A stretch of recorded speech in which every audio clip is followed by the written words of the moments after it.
आज से कुछ साल पहले एक खौफनाक वाकया मेरे जिंदगी का हिस्सा बना। एक इंसान ने दूसरे की जान ले ली थी, लेकिन जो चीज ज्यादा दरिंदगी थी वो थी उस इंसान का मन को शांति देना, जो अपने प्यार की मौत के बाद सिर्फ एक चीज चाहता था, इंतकाम। यह 15 साल पुरानी कहानी है। उन दिनों आसिफ और रजवान मेडिकल के छात्र थे। एक बार क्लास में वे मानव कंकाल के बारे में पढ़ रहे थे कि शिक्षक की आवाज आई, डियर स्टूडेंट्स, कल से जो 2 छुट्टियां स्टार्ट हो रही हैं, इस्लामिक त्योहार के सिलसिले में। इन 2 छुट्टियों के बाद मैंने आपसे पूरे मानव कंकाल का टेस्ट लेना है। घर आकर आसिफ और रजवान को पूरा यकीन था कि वे इस टेस्ट में फेल हो जाएंगे, क्योंकि अभी तक उनके दिमाग में मानव कंकाल की खोपड़ी की हड्डियों के नाम और संरचना स्पष्ट नहीं हो रही थी। वे दोनों किताब खोलकर मानव कंकाल पर लिखा हुआ पाठ पढ़ रहे थे कि अचानक आसिफ बोला, अगर हम कहीं से एक मानव खोपड़ी ले आए तो हमारा काम बन सकता है। हम खोपड़ी को सामने रखकर अच्छी तरह से उसकी संरचना और हड्डियों के नाम याद कर सकते हैं। रजवान ने कहा, अरे भाई, यह जो हम अपने मोबाइल नेट से खोपड़ी की फोटो और जानकारी निकालकर सामने रखे हुए हैं, क्या इससे काम नहीं चल सकता? आसिफ ने जवाब देते हुए कहा, मेरे भाभी डॉक्टर रजवान साहब, हाथ में पकड़ी हुई चीज की बात ही कुछ और होती है। माना कि नेट पर सब कुछ है, मगर यह सिर्फ मोबाइल स्क्रीन तक ही सीमित है। तुम मेरी बात पर गौर करो, समझ आ जाएगी। जब हम खोपड़ी को अपने हाथों में पकड़कर उसमें मौजूद हड्डियों की संरचना पर ध्यान देंगे तो हम कितनी आसानी से अपना टेस्ट याद कर सकते हैं। इस टेस्ट में हम दोनों को अच्छे नंबर लाना जरूरी है, वरना 2 महीने पहले जो टेस्ट हुआ था उसमें भी हमारे कम नंबर आए थे और हमारे टीचर डॉक्टर अयाज साहब हम पर बहुत नाराज हुए थे। आसिफ की बात सुनने के बाद रजवान भी इस बात पर मान गया कि अगर कहीं से खोपड़ी मिल जाए तो उन्हें वाकई में बहुत आसानी हो जाएगी अपने होने वाले टेस्ट को क्लियर करने में।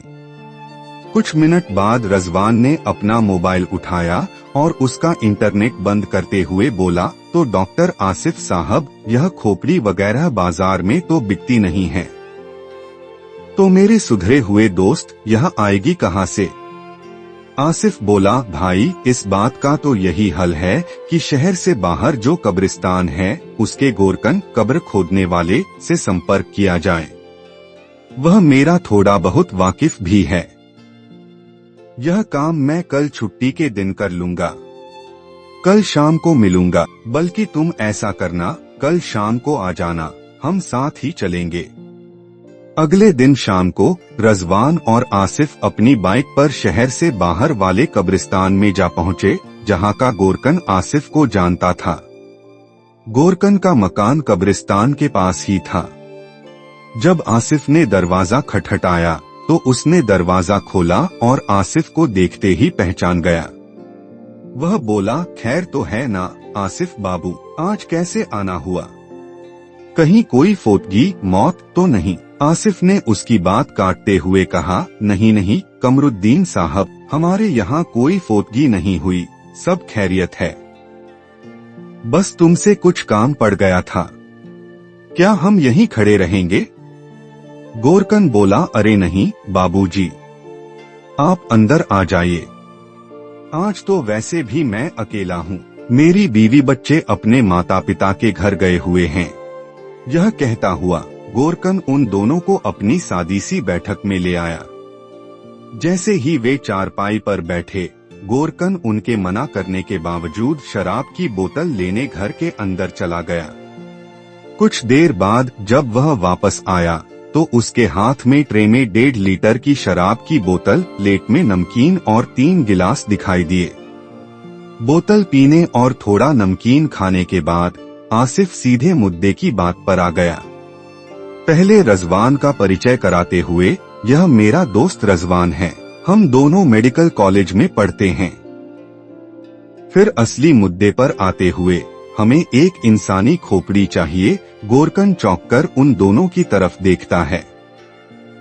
तभी आसिफ जबरदस्ती उसकी जेब में 500 रुपए का नोट डाल देता है। नहीं बाबू, यह मुमकिन नहीं। कब्रें खोदना एक बात है, लेकिन हम इसे किसी गलत काम के लिए नहीं ले जा रहे। हम सच में मेडिकल के स्टूडेंट हैं, पढ़ाई के लिए जरूरी है।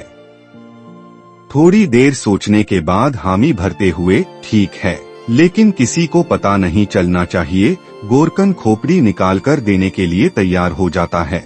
यह लो साहब, अपनी मनचाही चीज। आसिफ अब इस थैले को हाथ में पकड़ते हुए भी घबरा रहा था, मगर हौसला करके उसने थैला जैसे ही पकड़ा तो उसे लगा जैसे उसकी अपनी जिंदा सलामत खोपड़ी जो उसके कंधों के ऊपर थी, उसमें गर्मी सी भर गई हो। गर्मी लगने का यह सिलसिला जल्द ही खत्म भी हो गया, मगर उन दोनों के दिल अब भी घबराहट सा महसूस कर रहे थे। गोरखन के मकान तक आने पर उसने उसे बाकी के 500 रुपए पकड़ा दिए। बाइक स्टार्ट करके खोपड़ी वाला थैला मोटरसाइकिल की एक साइड पर लटकाया। जब वे रिजवान के घर के पास पहुंचे तो रिजवान उतर गया। तब आसिफ ने खोपड़ी रिजवान को पकड़ा दी। पहले तो रिजवान डरता रहा, मगर जब आसिफ ने उससे कहा, तुम्हारे पास लॉक वाली अलमारी है, तुम इसे अलमारी में रखकर ताला लगा देना। मेरी अलमारी का ताला खराब है तो इसे घर का कोई भी देख सकता है। रिजवान यह सुनकर खोपड़ी अपने पास रखने पर मान गया। घर के अंदर जाकर उसने सबसे पहले थैला अलमारी में रखकर ताला लगाया। खाना वगैरह खाकर अभी वह सोने ही जा रहा था कि अचानक उसे जोरदार चीख की आवाज सुनाई दी। वह घबराकर अपने कमरे से बाहर निकला तो उसके बड़े भाई अपने छोटे बेटे को जमीन से उठाते हुए नजर आए। क्या हुआ भाईजान? घबराकर बोला। उसी वक्त उसे अपने भतीजे के सिर से खून निकलता दिखाई दिया।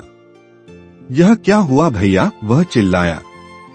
जल्द ही उसे पता चल गया कि उसका भतीजा सफन बरामदे से अंदर आ रहा था कि उसके सिर पर छत से सीमेंट का एक टुकड़ा टूटकर आ गिरा, जिसकी वजह से उसके सिर पर चोट आई। फटाफट मोहल्ले के स्थानीय डॉक्टर को बुलाया गया, जिसने बच्चे को अपने छोटे से क्लिनिक पर ले जाकर उसकी मरहम पट्टी की। खुदा का शुक्र है कि सिर की हड्डी नहीं टूटी, स्थानीय डॉक्टर ने कहा। बच्चे को घर वापस लाया गया तो काफी रात हो चुकी थी। बच्चे को जो दवा दी गई थी उसमें सुकून की दवा शामिल होने की वजह से वह जब सोने लगा तो रिजवान खुदा का शुक्र अदा करता हुआ अपने कमरे में आ गया कि बच्चा बच गया है। कमरे में आकर उसे एक अजीब सा ख्याल आया। आसिफ और उसने क्योंकि मुर्दे की खोपड़ी निकाली थी कब्र से, तो क्या यह हो सकता है कि घर में बच्चे को जो चोट लगी है इसके सिर पर, क्या यह कोई अजाब या मुर्दे का बदला है? अभी वह यह सोच ही रहा था कि उसके मोबाइल पर आसिफ का फोन आने लगा। आसिफ ने फोन पर सबसे पहले नन्हे मियाँ की खैरियत पूछी। तभी रिजवान ने उसे अपना यह ख्याल बताया, हो सकता है कि मुर्दे की रूह हमसे बदला ले रही हो। जब ही तो इसके भतीजे के सिर पर चोट लगी है। आसिफ यह सुनकर बहुत हंसा। अरे बाबा, यह 4G और 21वीं सदी है, यहाँ आत्माएं वगैरह बदला नहीं लेती। वैसे भी यह कोई सन 1800 का जमाना तो है नहीं जहाँ तुम मुझे मुर्दों और भूत प्रेत से डरा रहे हो। जनाब रिजवान साहब, भविष्य के डॉक्टर साहब, अगर तुम्हारा यही हाल रहा तो तुम आगे चलकर डॉक्टरी कैसे करोगे? तुम तो अपने मरीज को देखकर अगर किसी वजह से वह मर गया, हॉस्पिटल से भाग जाओगे।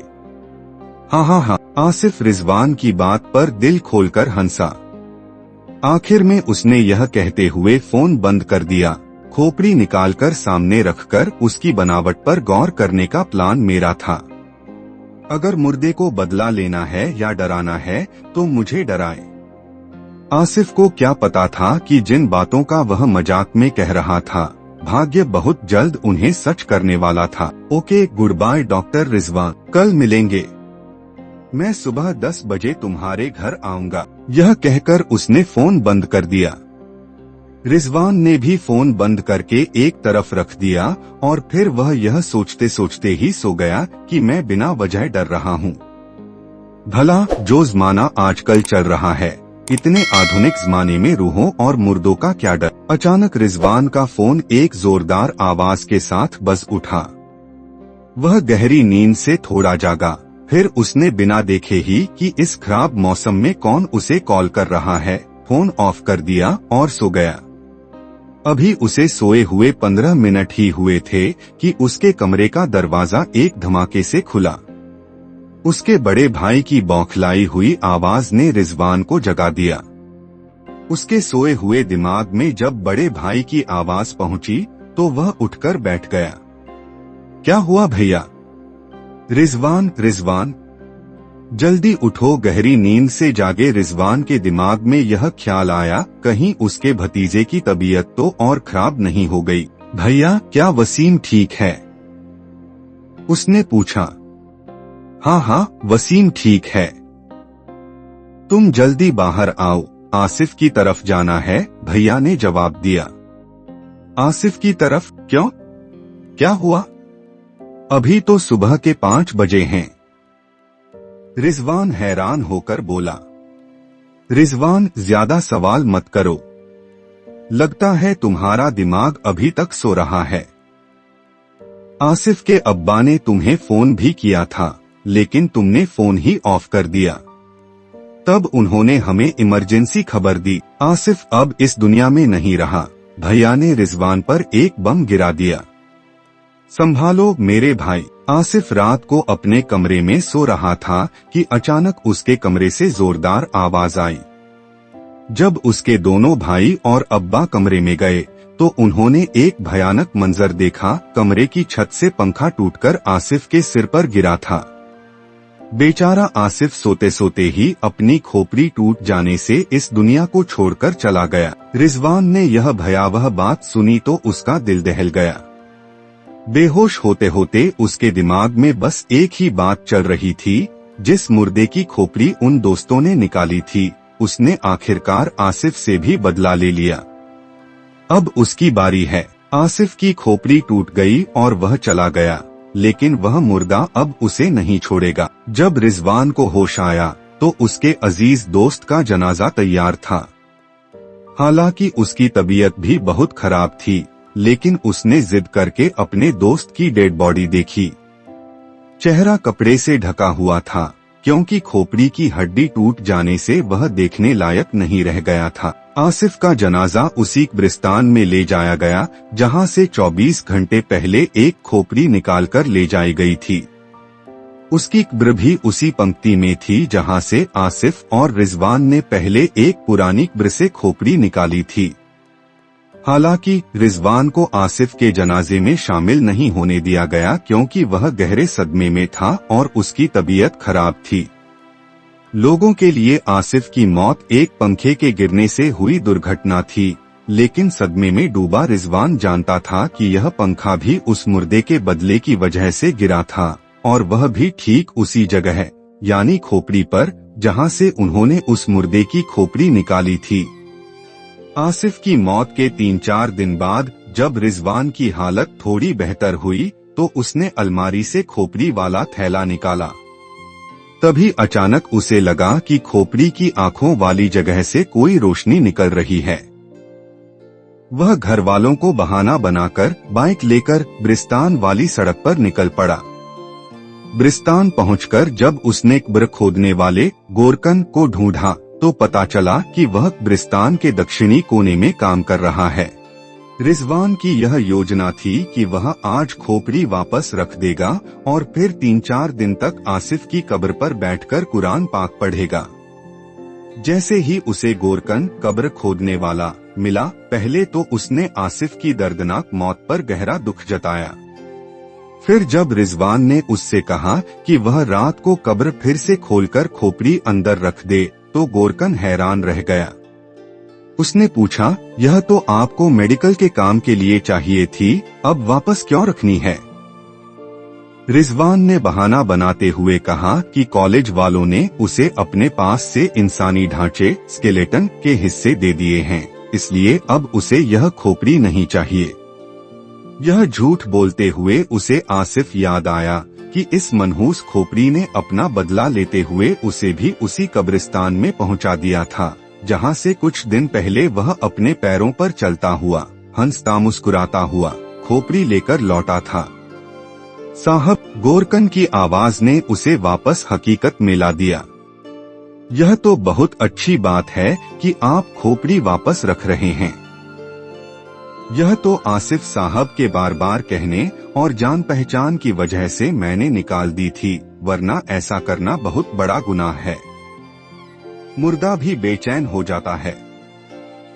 ठीक है मर्दी, रिजवान ने कहा, यह खोपड़ी वाला थैला लो और ये रखो 500 रुपए। तुम आज ही रात को कब्र खोलकर इसे अंदर रख देना और मेरे नंबर पर इसे मुर्दे के पास रखकर एक फोटो खींचकर भेज देना, ताकि मुझे यकीन हो जाए। ओह साहब, गोरकन ने थैला और 500 रुपए लिए और उन्हें अपनी बैठक की अलमारी में रखने चल पड़ा।